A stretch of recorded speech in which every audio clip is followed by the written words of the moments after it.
Hey, how's everybody doing today? Glad to be back in the game. It has been super cold, super nasty weather, and after a certain temperature, it's not worth even trying to wash anything. I am so extremely excited for today. I got my daughter holding the camera. I've got Bubba here. He's always here to help. Today we have an N7 that we need to get knocked out inside and out.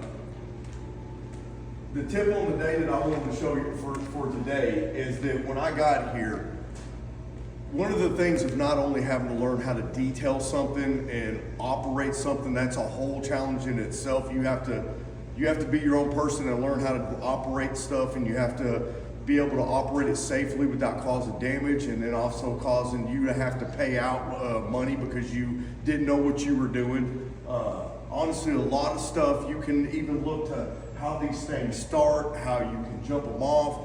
You can usually go to YouTube and type in the machine and ask the question behind it. That is a huge tip on a lot of stuff that I've learned over time, so I don't end up like today I had to jump this thing off. I don't want to do something wrong and fry the computer system in it, not do it correctly. With these things, you, especially even though it's kind of chilly and stuff, you always want to do your glow plugs. But once again, in most videos that you'll learn how to start these things or how to jump them off or even how to operate them. That is very, very critical for a business that is starting or somebody that is just trying to help another friend get something done. With these machines, they're extremely expensive and they're expensive to maintain, and just having them took in and have services done on them, they're extremely expensive. So it comes back to the thing, take care of what takes care of you, but also when you have somebody taking care of something like this, if you have them come on to do your equipment, make sure they know how to operate, or if you even trust them to operate it. Anybody can grab a pressure washer and a scrub brush and, just get down and get it nice and clean. But sometimes you have to start these machines, you have to move these machines, and you want to be very comfortable with the person that you're having operate that machine.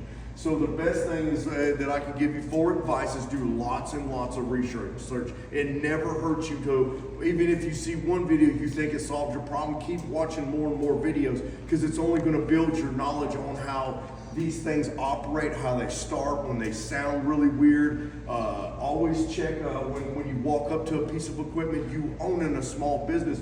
You want to make sure these things have oil in them. You want to make sure that that it's okay to start them. You just don't run up and jump in an $80,000, $90,000, $100,000 combine, turn the keys and start going, because you don't know why that piece of equipment's sitting there. So always ask questions, which comes back to research. Do lots and lots of research, because even though I may do 3 of these, they're all different in their own little way. One can have a major hydraulic leak and I don't know, and I end up burning the hydraulic pump on it or something, or running out of fuel. Even then, that takes that customer time to have to get it running again. So always double check yourself and do lots of research. So today we have this N7, which I absolutely love. These tractors are amazing. I did have to jump it off. Me knowing where everything is, I already knew what was going on. Some of them are super simple to jump off, some aren't. Well, with Kubota, they make it pretty convenient for the most part. I don't know how I got that in the first place. There it is. You want to come in here, Haley? Kubota put their battery setup right here, so you can clearly see that this is positive and this is negative. So that's where I jumped it off on it, and I was safe about it. Some of these tractors are older. See how these steps are snapped off and they have extremely sharp objects on them. You want to make sure of stay clear of that, especially when you wash and you start the phone. You don't want to stick your leg in here and end up cutting yourself. Can I see the camera real quick? This is the interior that we have to do. She's used and abused. She's dirty. I can't believe about the steps, but it just is what it is, because the other one's the same way. We got the weights here. They're kind of shifted a little bit. And I'm not going to say it. I'm not going to say it. Every person that jumps on this, if you pressure washing something, you always want to say those little words, and I'll say it this one time. It's not that bad. Bull crap. Something is hidden on this machine somewhere that's going to cause a mess. It's time after time after time. Right in here, I'm obviously going to wash, but see how it's chipping away? You want to pay attention to this stuff. It's very important because you don't want to blow the whole thing off. I'm sure they're going to sand it down and paint it, but don't give them an extra reason to do that. You know, make sure they're aware, you know, kind of look around the machine, make sure nothing's real broken, real leaking. Sometimes these can get holes in them, and you don't want to fill this thing completely up with water. This is like a reservoir tank for hydraulic.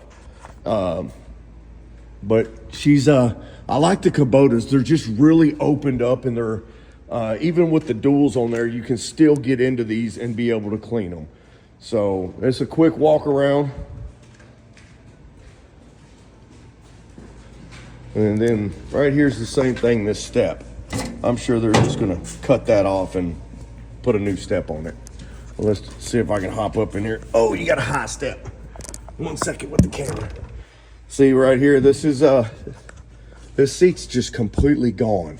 So the one thing I don't want to do is get this soaping wet, because I don't know if they're replacing it. They may be selling this as is, but you don't want to be a doucher and then have the next person come in, because this foam can stay wet for, I mean, days upon end and then cause mold. So I'm going to make sure that I vacuum this as best I can, and then I will put a piece of like a trash bag over it, just so I know once I start cleaning up the cabin, everything, it's all going to be good. So it's not too terrible.